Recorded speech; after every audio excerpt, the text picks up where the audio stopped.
देखिए आज क्वेश्चन कर रहे हैं NCERT maths class 7th exercise 4.1 से इसका सेकंड नंबर।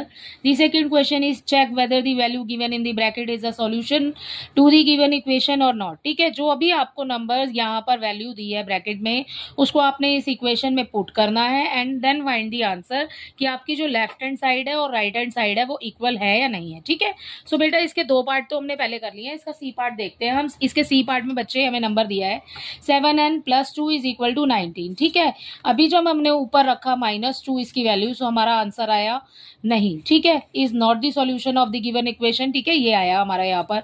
ठीक है, अब 2 वैल्यू रख रहे हैं हम। 7 का 7 आ गया, बीच में कोई साइन नहीं है, मल्टीप्लाई का लगाना है। n की वैल्यू आपने 2 रखी, +5 19 एज इट इज आ जाएगा, ऊपर से ही नीचे आपने नोट करना है। ठीक है, 7 की मल्टीप्लाई 2 से करेंगे 14 हो गया, 5 का 5 आ गया इक्वल 19 हो गया। ठीक है, 14 में आपने 5 प्लस करना है, सो यहाँ पर आ जाएगा बेटा 19 इक्वल 19। दोनों इक्वेशन दोनों नंबर आप देख रहे हैं, left hand side and right hand side दोनों ही नंबर आपके इक्वल आ रहे हैं, सो बेटा आंसर हो जाएगा सो n इज इक्वल टू 2।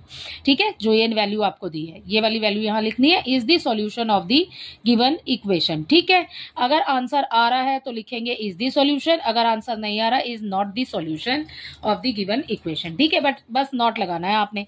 ठीक है, सो इसका नेक्स्ट पार्ट देखिए, इसका डी पार्ट। इसके डी पार्ट में बच्चे हमें दिया है 4p - 3 is equal to 13। p की वैल्यू 1 दी है, 4 का 4 आ गया, p के लिए 1 लगाएंगे मल्टीप्लाई करके, बाकी सारे सेम आ जाएंगे। ठीक है, 4 1 जा 4 हो गया, -3 एज इट इज आ जाएगा, इक्वल हो गया 13।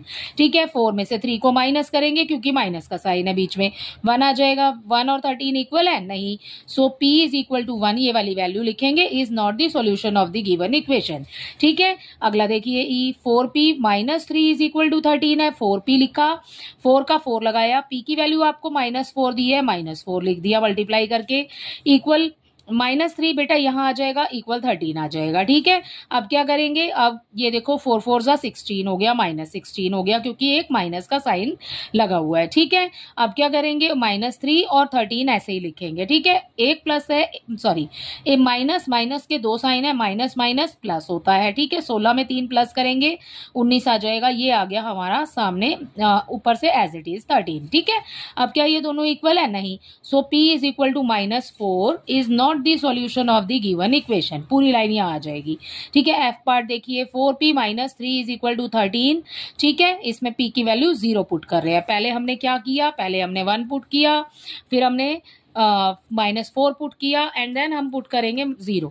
4 इंटू करके 0 लगाएंगे, ये आ गए आपके सेम नंबर। 4 की मल्टीप्लाई 0 से करेंगे 0 आ जाएगा, सेम आ जाएगा।